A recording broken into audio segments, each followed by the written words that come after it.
Môre sê Radio Fynbos luisteraars, ons woord vanoggend kom uit Jesaja 58 vers 14.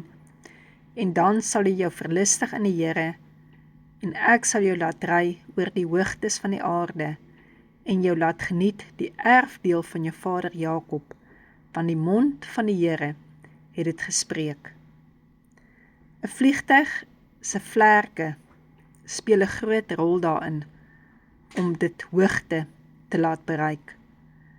Maar dan moet hierdie vliegtuig teen die wind juis vlieg.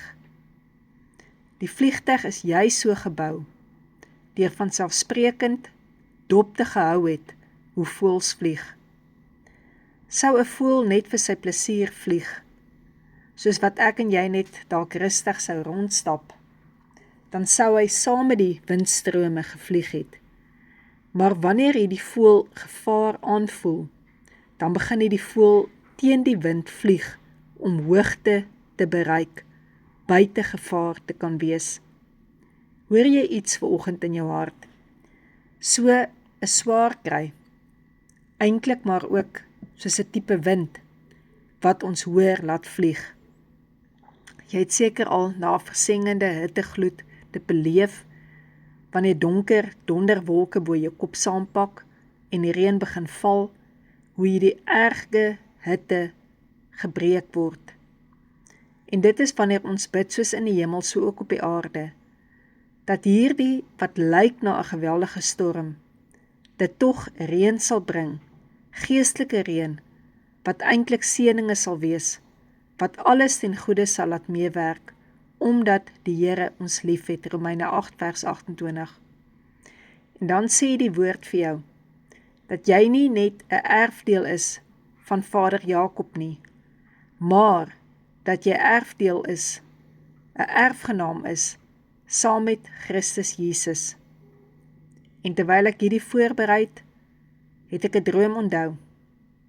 Was 'n tyd in my lewe gewees, waar ek baie dinge moes gefeis het, moeilike dinge, goed wat my moed geknak het, wat ek nie kans gesien het voor nie. En hoe ek gestaan het, in pikdonker, na alles gestaan en kyk het, wat vir my so oorweldigend was. En dan het Vader se hand na my toe uitgestrek gekom, en ek onthou hoe ek op sy hand geklim het. En net soos wat jy as kind met 'n vliegtuigie gespeel het om dit so deur die lug te laat vlieg, presies so het ek op Vader God se hand geklim en het hy my opgelig.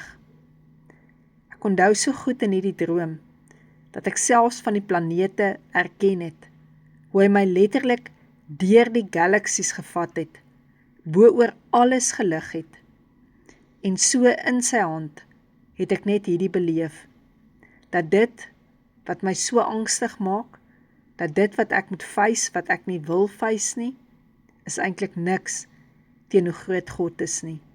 Dit wat vir my ontstellend is vir hom absoluut niks in sy grootheid nie. En dan lees ek hierdie net raak.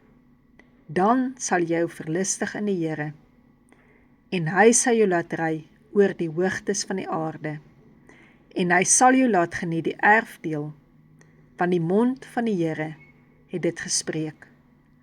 Dat jy sal kom vanoggend en jou sal verlustig in die Here, dat jy van Jesus se bloed sal inneem vanoggend, die grootste oorwinning wat jy ooit kan hê, en dat jy ook net op hierdie oomblik sal beleef, hoe hy jou optel, bo oor alles wat vir jou so groot lyk, en dat jy ook net vanoggend sal beleef, wat 'n krag daar is, in sy wonde se genesing.